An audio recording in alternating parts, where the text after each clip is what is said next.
Good evening and welcome to tonight's Meadville Tribune Forum for the two candidates for Crawford County Sheriff in the November election. We welcome you in the audience here at the Vernon Township Building, as well as those watching on Armstrong Cable and those listening on Cool 101.7 FM. I'm Keith Gushard. I'm one of the reporters with the Meadville Tribune, and with me is Rick Green. He's the editor of the Tribune. Now, before we start, I'm going to ask everybody to do us a favor and just take a moment to turn off your cell phones so we don't have anything ringing while this is going on that might create a distraction. And we thank you very much for doing that. And we really want to thank the candidates for appearing this evening to be questioned. And we also appreciate potential questions sent in from the public. And with us this evening are David Powers, the Republican Party nominee for sheriff. He is the gentleman on the left as you're viewing. And on the right is Neil Freitas. He's the Democratic Party nominee for the sheriff race. We're going to open with each candidate having up to 2 minutes to introduce themselves. Then we'll begin questioning the candidates with each of them having up to 2 minutes to answer the question, and we'll alternate with the questions. We drew lots to see who goes first with the introduction, and we'll begin the questioning with that same person. And then, like I said, we'll alternate. So, Mr. Powers, you have the floor for 2 minutes. Thank you, Keith. Hello, everyone. I'm Dave Powers, and I'm glad to be here tonight. I'd like to thank Armstrong, Cool 101.7, the Tribune, Keith Gushard, Rick Green, and I guess Channel 24 is here also. Thank you for this opportunity. Thank you all for being here to get a glimpse into an election that's going to be the future of elections from now on. From now on, Facebook will be a staple in every election, and it'll be both a blessing and a curse. I'm here tonight with the hope that you can get an idea who I am and what I stand for directly from me and not through social media pages of my opponent or his supporters. I've been happily married to my wife Helen for over 30 years. We've raised a daughter, Caitlin, and she and her husband will be having our first grandchild next month. I was a Meadville City police officer for 22 years. I currently work at the sheriff's office as a sergeant. I decided to run for sheriff because I have a better understanding of what the sheriff's office is and what direction it should go. My experience in both roles have helped me understand our limitations and our purpose. My plan for the sheriff's office is to continue with what Sheriff Stevens and Sheriff Hoke have built, moving forward with the same fiscal responsibility, integrity, and honesty that the sheriff's office in this county is known for. To continue doing the job in the judicial system and working with other agencies for the good of this community.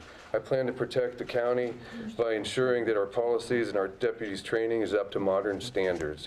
I also want to make the community safer by making voluntary gun training available to citizens through the sheriff's office for people who want to exercise their Second Amendment rights. Thank you. Okay, thank you very much. Mr. Freitas?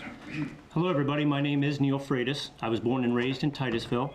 I currently reside in the city of Meadville with my wife. I have 3 boys, 13, 10, and 2. I worked in the sheriff's office for 13 years.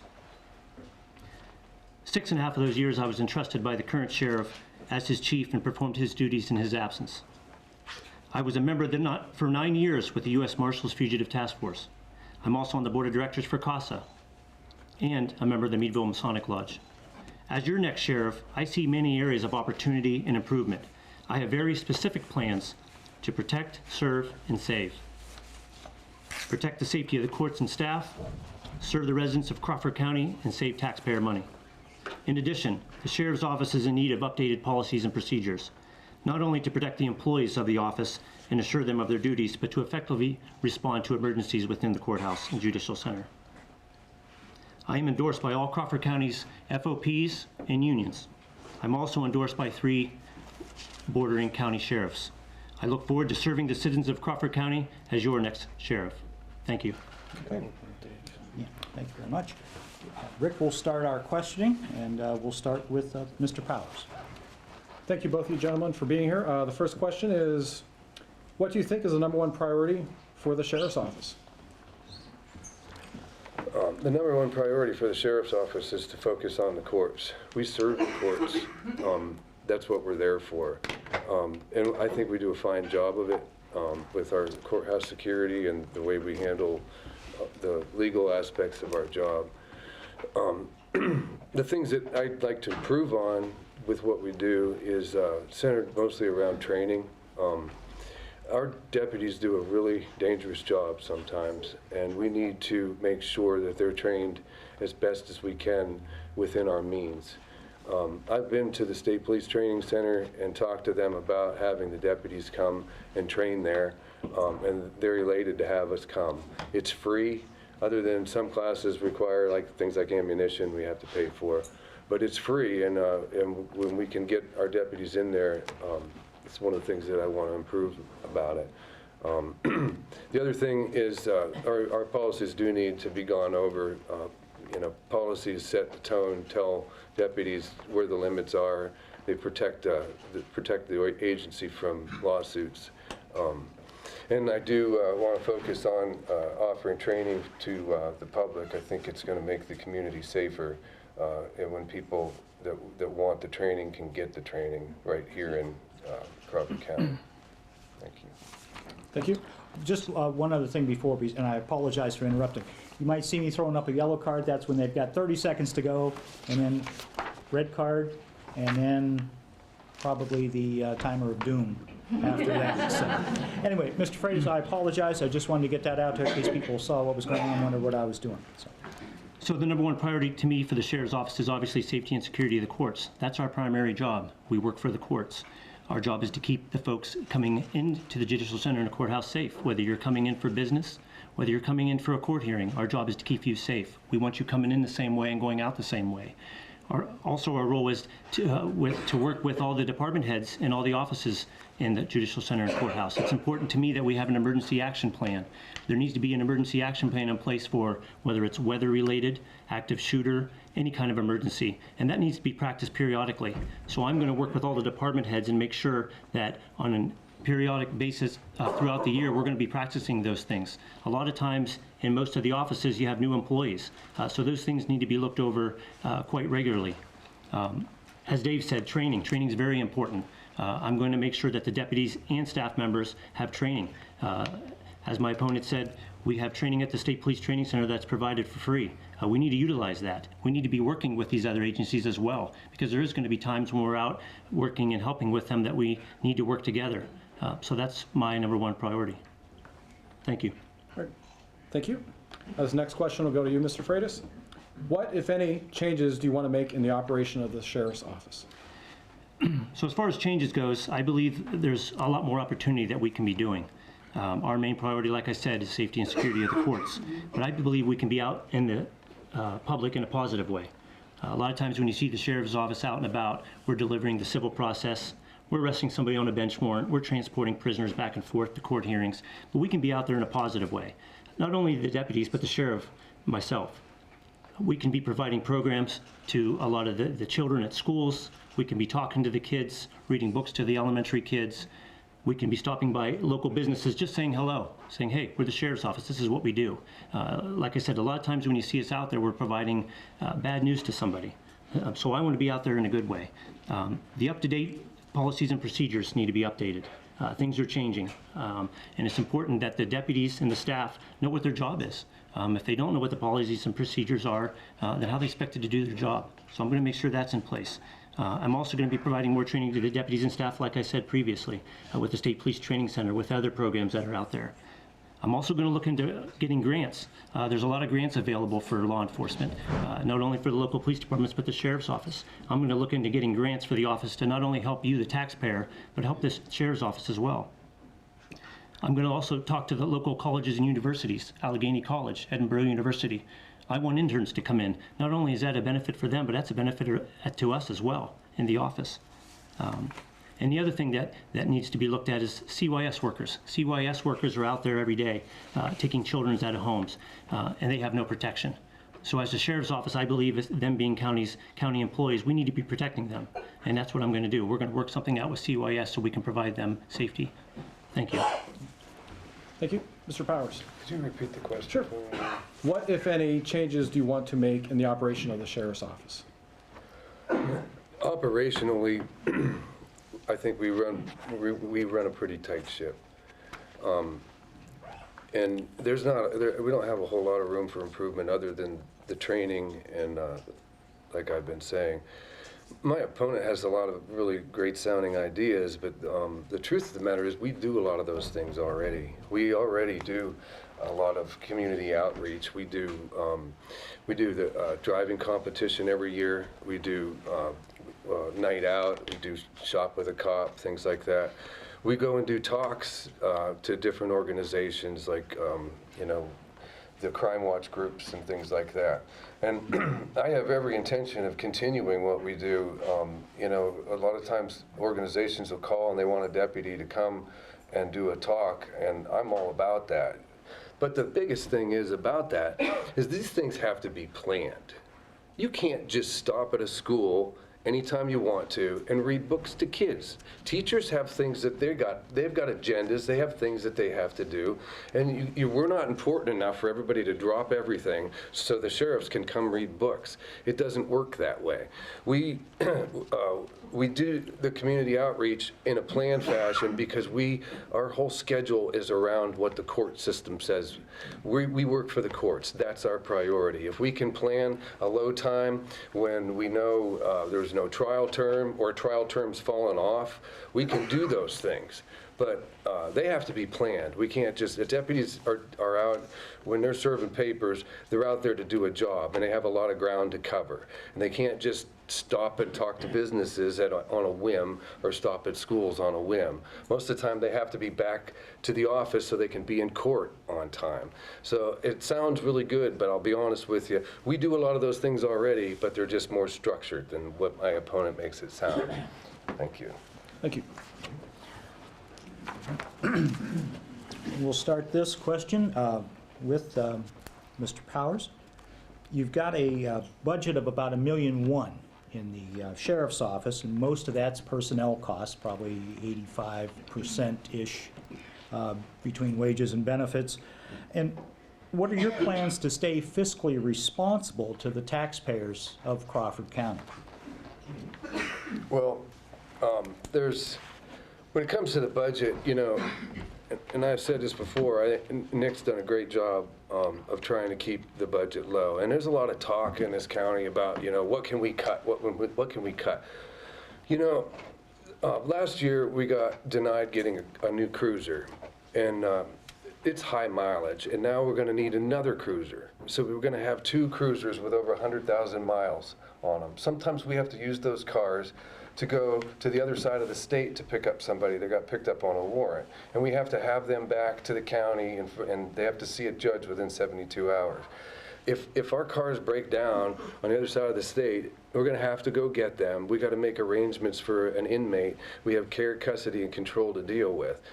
What I'm saying is that I am all about fighting for what we need in that office. If we need something, I'm going to fight for it. But what I don't want to fight for is what we want. There's a big difference between what we want and what we need. In my own personal finances, my wife and I have great credit. We get what we want, we plan for it, and we can get it. But it's our money. It's our money. We can do with it what we want as long as our bills are paid. But when I'm taking money out of people's pockets from their tax money, it's about what we need. It never should be about what we want. It never should be about the extras. I think the people, I've been all around this county talking to people, and people are angry. They're angry about the county taxes, yeah, but they're angry about all the taxes. It seems that it never ends, a gas tax, and they keep everybody's taxing everybody. It'd be nice to have some of that in our paycheck, and I think people have had it. They want government to spend money wisely. So I'm all about spending money on what we need, but I'm not about spending money on what we want. Thank you. Thank you. Mr. Keith, Freitas? could you repeat the question? Sure. Whoops. You've got time, believe me. I'm going to have to get one of the kids or grandkids here to help me. But anyway, repeating the question, Sheriff's Office has got a budget about $1.1 million. Most of that's personnel costs, pays, and benefits. That totals about $920,000. What are your plans to stay fiscally responsible to the taxpayers of Crawford County? So, to me, it comes back to managing the staff. What can we do to get better and not spend more money? And it comes down to managing the staff. I've had that advantage because I've done it. I was chief for 6.5 years. That position allowed me to learn the administrative aspects of the office. What are some of the things that we could do to streamline some of the things in the office to save money, to not only help us out, but also help the taxpayer out. It's important that we work with the commissioners. We need to have a good relationship with the commissioners. They control our budget. So it's important that the commissioners understand and know what we do in the sheriff's office and why we're asking for the things that we do. I'm not looking to add more staff. I'm going to be a proactive sheriff. I'm going to help. I'm going to be there, when things need done. There's a lot of times we're dictated by the court schedule. Not every day. There's 3 courtrooms running 8:30 to 4:30. There's times where court doesn't start until noon. So why have deputies come in at 8:30 in the morning when they're not necessarily needed in court? I'm going to manage the staff, and I'm going to rotate staff. We're going to stagger shifts. Those are things I think about. And having that experience in the office and learning those things, I see the little things that we can do to save money and how we can put that money elsewhere.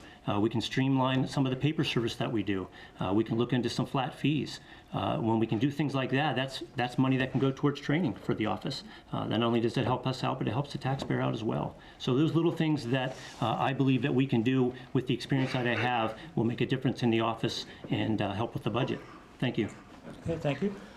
This next question, Neil, we'll start with you. It kind of dovetails on what we were talking about. So if you could get a larger budget, what would you use the money for? Wow.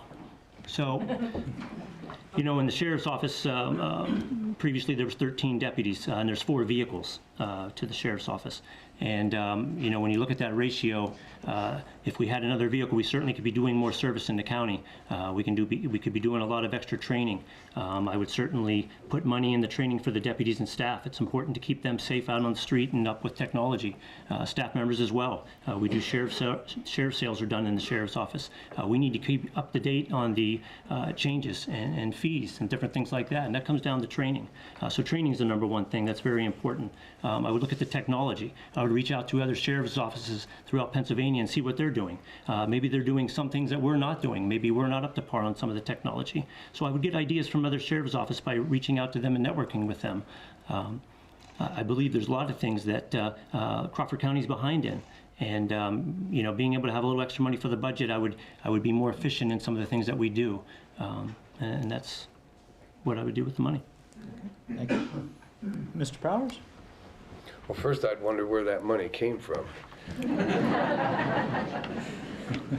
I mean, if they wanted to raise taxes so I could have extra money, I'd tell them no, I just want a new cruiser.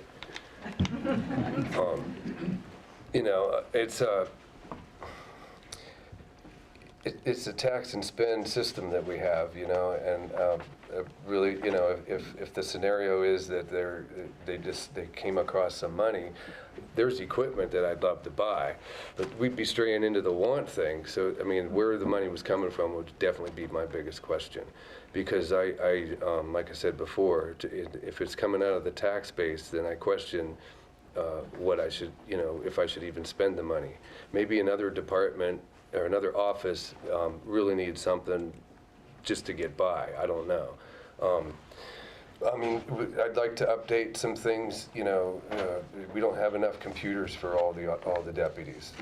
They have to share computers. I mean, I would want us to have more computers, but we share the computers. And again, it depends on where the money came from. If we got some kind of a grant or something to buy computers, I'd be all about everybody getting a new computer if it wasn't coming directly from Crawford County taxpayers. The cruiser is a big thing because like I said, we're going to need 2 of them next year. So like I said, my big question would be where was this money coming from? Because if it was from the taxpayers, I'd just keep things the way they are. Thank you. Okay. This next question will go to Mr. Powers. The county has some private security at some county locations, including a district court in Meadville, as well as a courthouse building where a sheriff deputy is also on duty. The county is looking at moving some outlying offices back to the courthouse. Should the private security positions be done away with and be all deputies? And if so, how would those positions be paid? Well, first off, I think we ought to understand, there was a little bit of a fight when we got the new building and we needed to keep security in the old building. And at first it was just point security that was doing it, and a lot of people weren't very happy about it. A lot of offices weren't happy about it. Eventually, Sheriff Hoke came to a compromise, and we got an additional deputy to be in the courthouse with point security. And I didn't like the idea when it first happened, and when we went over there, I found that the point security people were really receptive to having us teach them the right way to do it. And it's worked out really good in that regard, because we've actually trained them, and we kind of we're there to supervise them, and we take responsibility for them. The problem with point security, in my mind, is that they don't have the resources when somebody calls off. And so that's a big thing for me going into the future, because however we set it up, which is going to have to be another compromise between the sheriff's office, the county commissioners, and the heads of the other offices in that building. You know, I think, in my thoughts, I think another deputy that would rove the building, because we already secure the building for anybody coming in, and that deputy would also handle sitting in on hearings with Pendolino. But I can't say for sure, because it's going to have to come down to what the commissioners want and what the other heads of offices want. Okay. Thank you. Mr. Freitas. So, to me, it's important that the sheriff works with the commissioner and the judges, and look at the cost ratio. You know, we need to look at, I think, you know, point security does a great job. You know, I question now the situation with half the courthouse empty on the second floor. Why is there two security personnel and a deputy over there? It's been like that for quite some time now. So I think it's important that the sheriff works with the commissioners and the judge, look at the cost ratio. It needs to be evaluated. Is there a more efficient way of using point security? So I think those are things that we need to look at. We don't know right now, obviously, what's going to be going into the courthouse. It's, I assume, going to get some county offices in there, and then it'll need to be evaluated again. So I think it comes down to communication and working with the other department heads, the commissioners, and finding out what the cost ratio is and what really makes sense, not only for the courts but for the people. Thank you. Thank you. Next question will be back to you, Mr. Freitas. Do you think there should be at least one Crawford County deputy on duty on a 24-hour basis?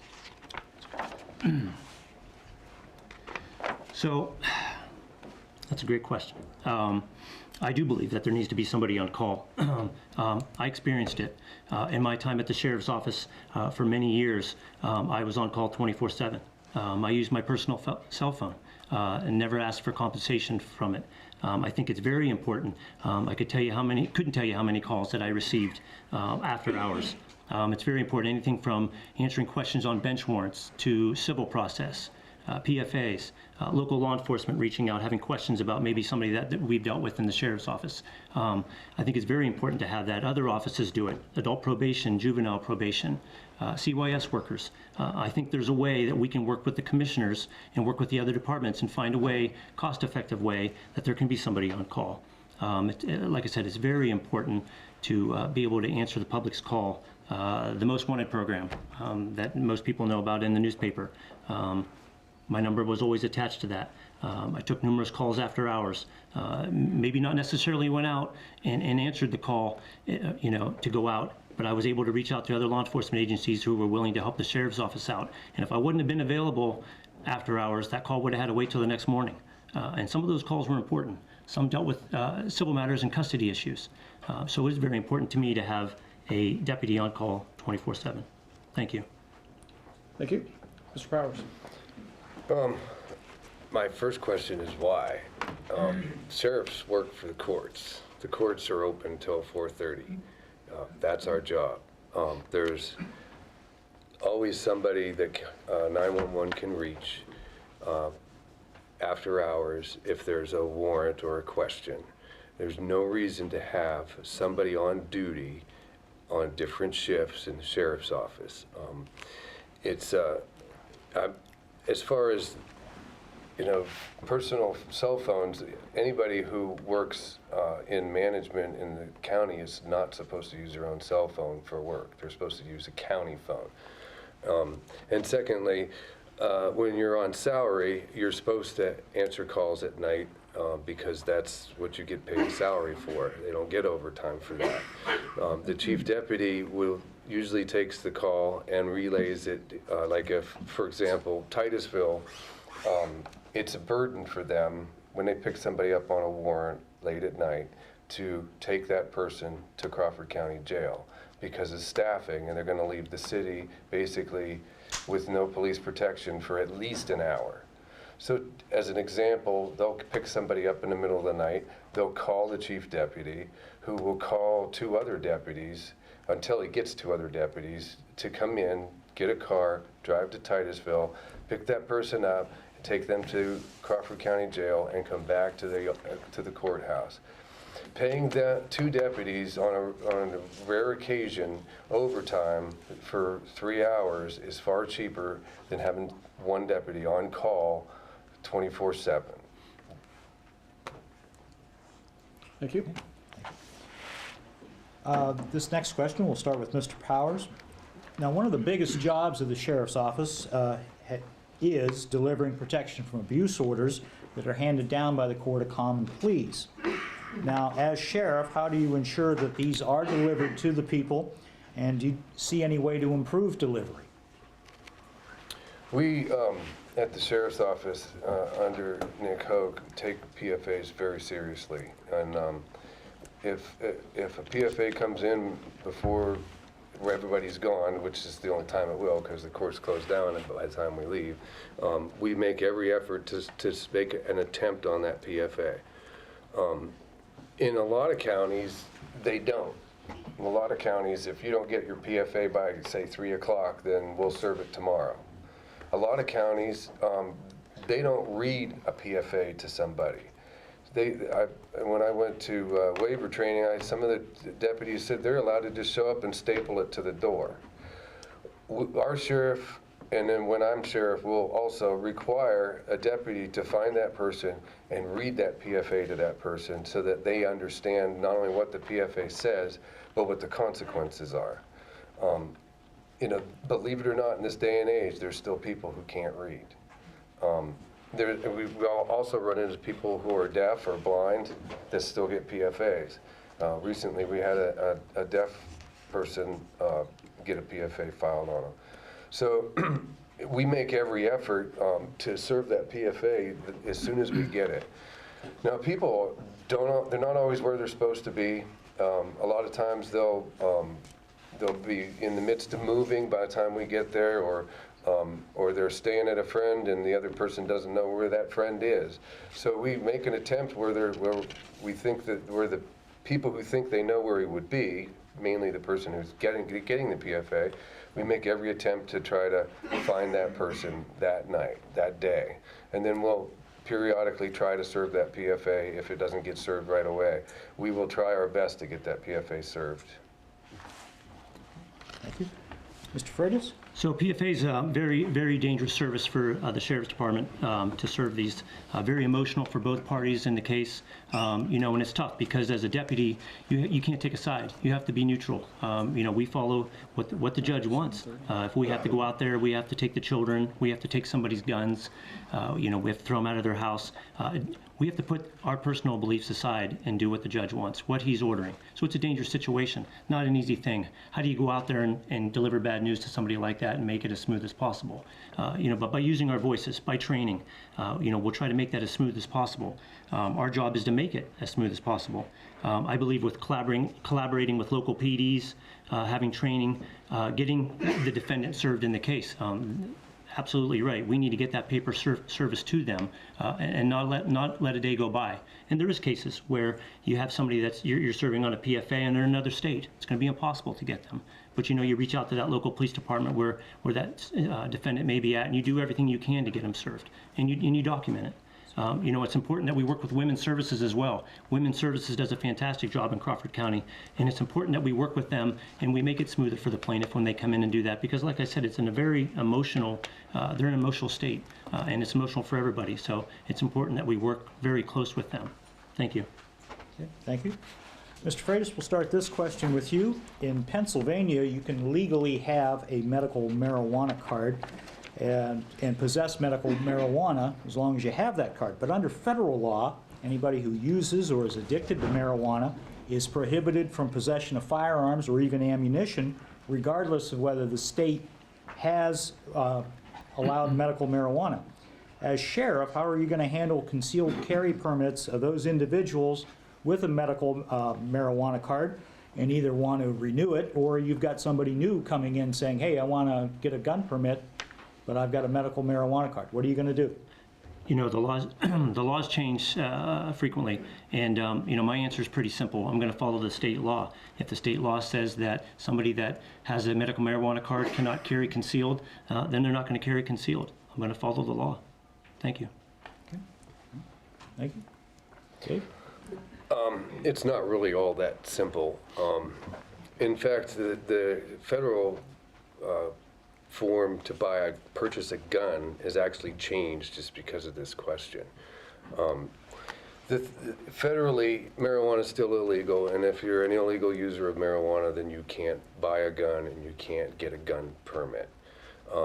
In Pennsylvania, they're trying to make it legal, and they have legal medical marijuana cards. But HIPAA prevents me from being able to ask somebody.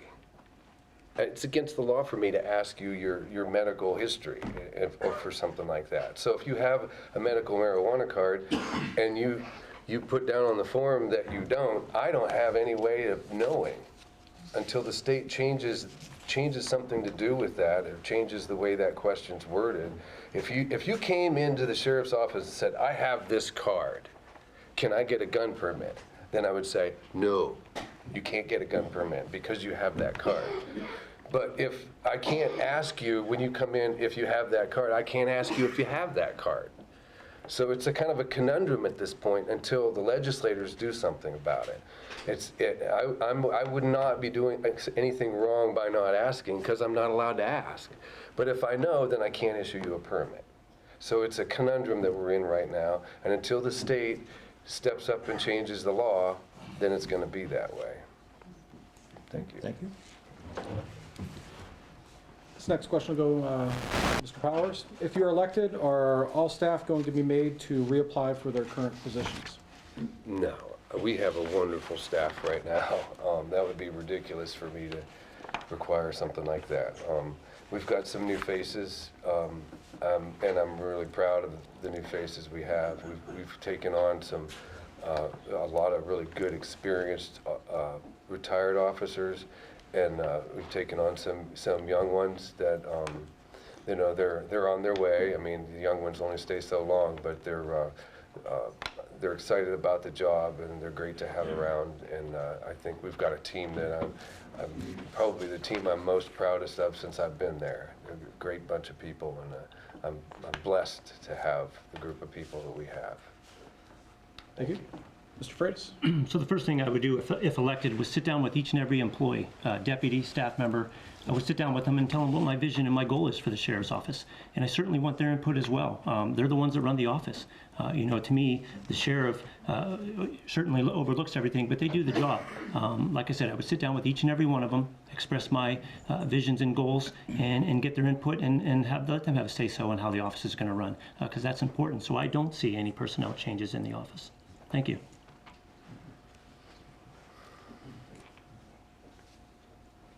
Next question will go to Mr. Freitas.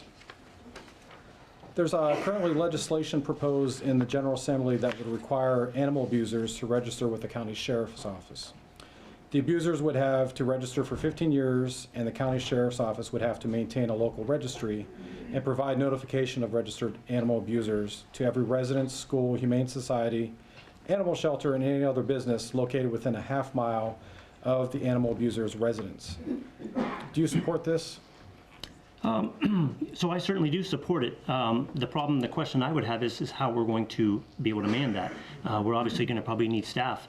I couldn't tell you how much animal abuse and all the things that go on in the county, but I would certainly we'd have to sit down with the commissioners and explain when laws change. If that's something that's going to be a responsibility of the sheriff's office, then I would have a lot of questions on how we're going to be able to have the manpower to be able to do those things.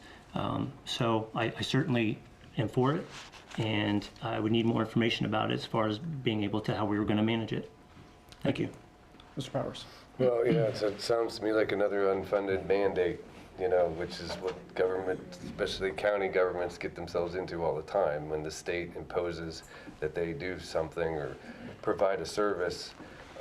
I think if that was the case, probably the best way to handle that would be to have some kind of computer system network where they would register with us and we could email the people that needed to be notified, because it would just be, it's a big county, and it'd be a burden on the sheriff's office to have to go around and personally notify all the people that need notified because somebody who did something to an animal lived in their area. It seems ridiculous, and I'm surprised that it wouldn't be through the state police as the registered sex offenders do. That's where the sex offenders have to register with the state police. When they move, they have to register with the state police. Every so many years, they have to register with the state police. So I don't know why they wouldn't go through that system as it is. Just as an addendum to that, there would be state police would have like a central registry, but locally it would have to come down to the sheriff's office identifying that to the residents within a half mile of that. A little bit ago, we talked about social media, it was mentioned, and this campaign has passions and feelings quite strong among the supporters on both sides. Now, on October the 5th, which was a Saturday, 12:23 in the afternoon, officers from the Conneaut Lake Regional Police Department had to be dispatched to an area in Salisbury Township out on the east side of Conneaut Lake for a report of a harassment. And that's according to the department's website. Now, a check of the court records apparently found no charges were filed over this, but officers did find two people who got into a roadway conflict while both were out campaigning for different candidates. Have you spoken to your supporters over this incident? And if so, what'd you tell them? Dave, we start with you. Well, I've spoken to them. I can't testify to what happened because I wasn't there. I do know that my supporters were going door to door in a particular neighborhood when a particular individual happened to come through and make a scene, and that individual is the one who reported the incident to the police. As a follow-up, have you talked to your supporters about toning it down or anything like that? I felt that they were the victim, so I mean, I don't know what I can say. Stay out of Conneaut Lake. I don't know. All right, thank you. Mr. Freitas? So, I did hear about this. I wasn't there. I don't know exactly everything that happened. I've heard several stories. But regardless, I spoke to the individual that was acting on my behalf, campaigning out in Conneaut Lake, and they understand. They are there in support of me. When you certainly come across another candidate's supporters, I expect, if you're my supporter, that you treat them with professionalism. This has been a heated race. People ask me why. I have no idea. We don't affect taxes. We don't affect any of the laws, but it is. And I'd like to think it's because our supporters are very passionate about each other's candidates. So I did have a conversation with my supporter. I don't know exactly everything that happened, but I explained the importance of you're there to support me, and that's what it's about. Thank you. Okay, thank you. A while back, Mr. Freitas, we'll start with you. You talked about making the office more involved in the community, and I know this was touched on a little bit earlier, but how do you balance doing the primary duties of the office and using the deputies with trying to do community involvement? I mean, how are you going to do that? Can you Sure. go into more detail? So it comes down to managing the staff, like I said. There are times where courts aren't busy. Trial term falls off. Civil trial terms, criminal trial terms. It's not always busy. And there are times when we are very busy and it seems like there is not going to be enough manpower. But, being more active in the community doesn't mean every single day. Days where we're slow, days where the management and experience, we can stagger shifts. We can have deputies come in at a later time. That's where you see the sheriff's office after hours. Right now you see him from 8:30 to 4:30, occasionally on overtime if there's a PFA that needs served. We can certainly be out in the community in so many ways. There's so many opportunities out there. And it comes down to managing the staff. I was part of the management team for 6.5 years. I know different things that we can do and some of the opportunities that are there. And it all comes down, like I said, to management. There's these community events are very important. It's very important that the sheriff's office is out in the community, partnering up with other law enforcement agencies. Simple things like going to the parks, parking the sheriff vehicles and letting the kids climb through them. That's important. Those kids need that. I'm going to be a role model in this community, and it's going to be about being involved in the community, and that's what it's about. We'll find ways. We'll adjust. It's managing the staff. Thank you. Thank you. Mr. Powers? Well, I disagree with my opponent. This is another one of those needs versus wants, and you can't get blood out of a stone kind of thing here, because it does not work that way. When the court system, when we have a lull in the court system, it's very often, most often, that time is quickly taken up with something else, like PFAs, or we get calls about a warrant, and this person we've really been after, and so we've got 4 deputies that would have been in court. We go after this guy on the warrant. That's our job. That's our first priority. I can't tell you the amount of times that we started a day thinking that, well, this is, what are we going to do? This is, everybody's going to have to go on papers because there was supposed to be 3 trials going on and now there's nothing. But then it quickly turns into I don't know how we made it through the day because we barely had enough deputies. You can't plan these things, and it makes it sound like we all just sitting around with nothing to do because there was nothing scheduled that day. When we know that there's nothing, like when we're getting ready for a trial term and we have call of the list, we're busy doing transports, trying to get people ready to get them into Crawford County Jail so we can just go pick them up and bring them into court. They might be in another prison, which consequently, since we have a new chief deputy, he's been scheduling we can get the prisons to bus people to Albion. It's just saving the county so much money and time because now we can just go to Albion and pick them up as opposed to driving, clear to Retreat to get somebody. These are the things that we're doing now, and it's saving time and money.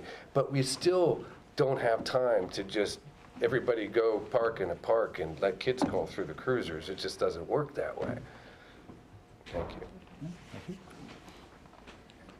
Next question will be to Mr. Powers. What, if any, legislation would you propose at the state level to help the sheriff's department out in its operation?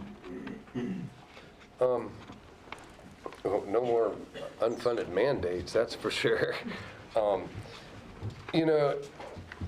This is another thing that I got to talk about.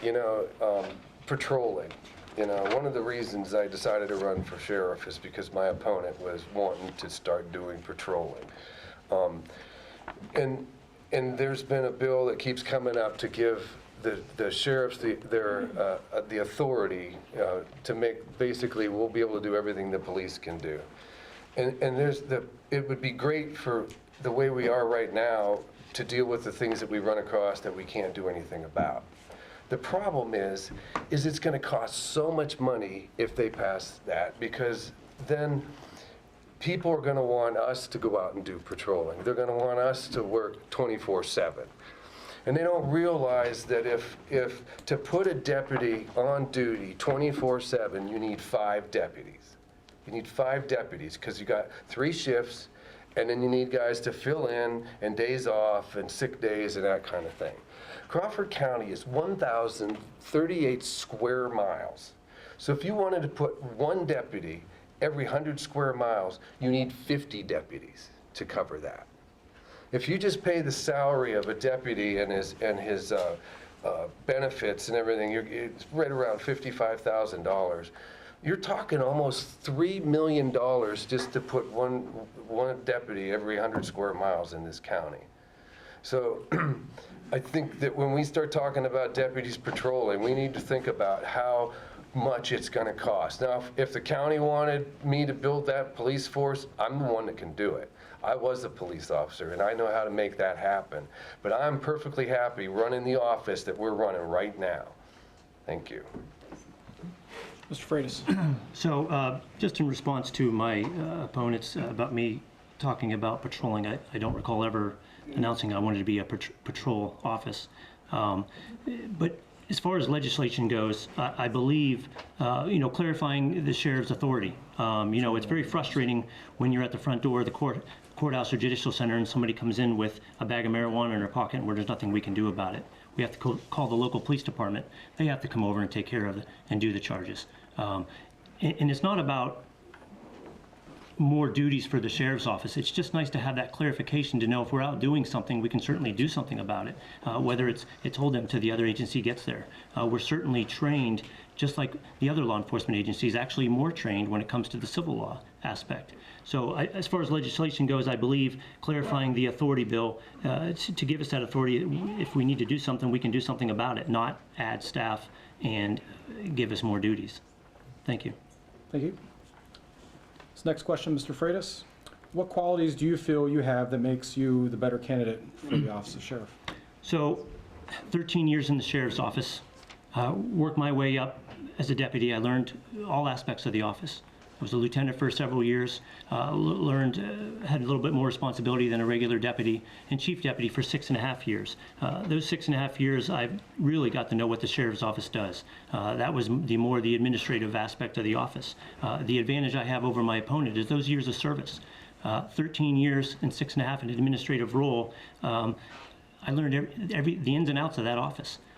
There is a lot of opportunity that I see and improvements we can make in the office. I believe with me having that experience, I have the advantage to knowing what that is.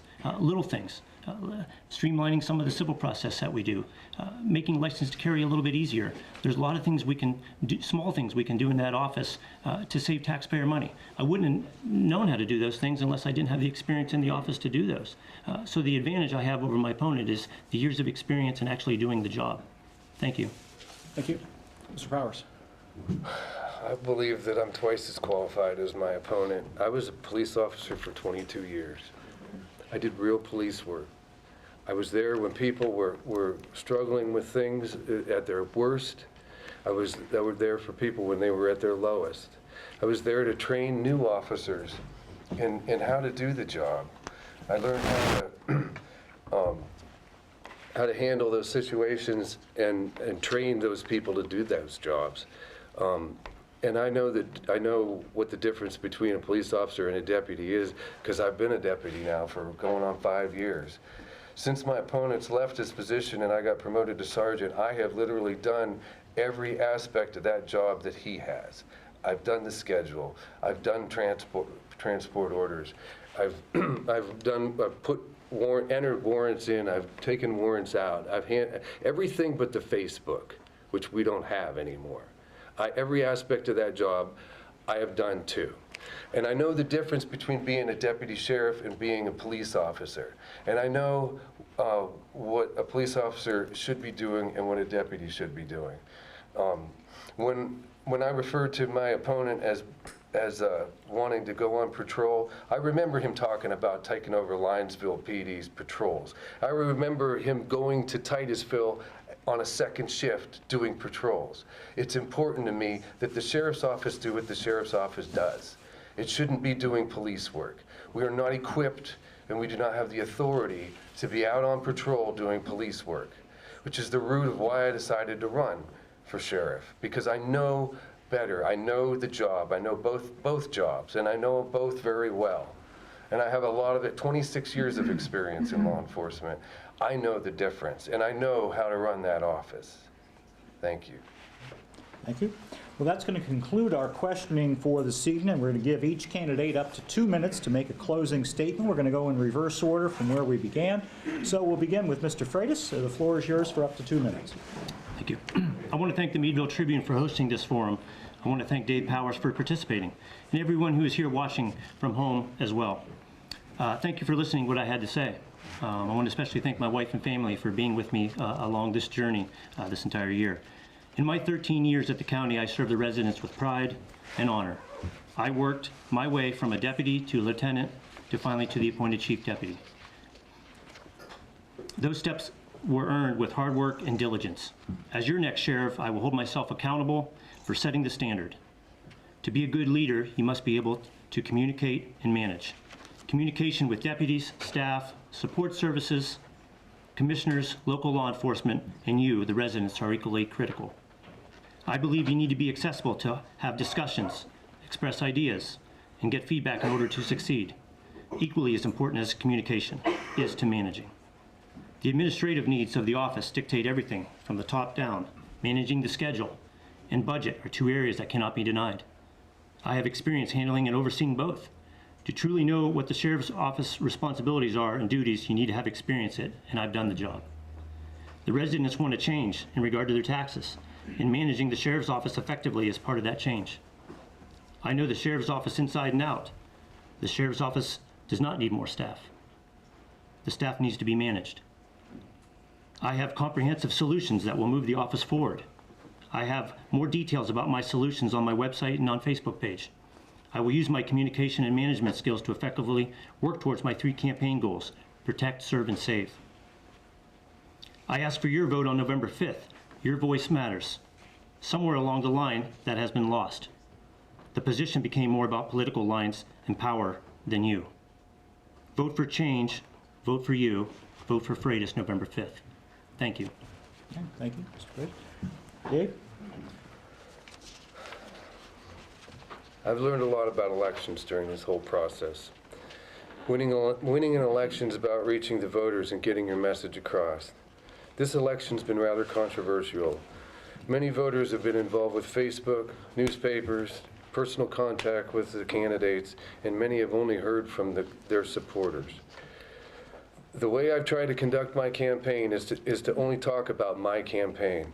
I admit sometimes it's hard to rein in your supporters when they feel like something really needs to be said. I've never said my opponent wasn't a nice guy. I believe he's a good man and a great father to his 3 sons. I never said that I'm a better person than him. I don't care for some of the dirty politics that have been going on. I don't believe that anyone should exalt themselves above another, but rather be humble in all things. So I've tried to win this election honestly, based solely on my qualifications. After all, isn't that what you'd expect from law enforcement? I have the experience and the right attitude to carry the sheriff's office into the future. I've proven myself as a public servant repeatedly for 26 years. I've proven that I'll be honest and do the right thing for the county to the best of my ability. I've lived my life, and as I've shown, I show that I can live within my means, and I believe that government should make every decision based upon need and not want. I ask for your vote November 5th, your vote for honesty, integrity, and living within our means. Thank you. Thank you.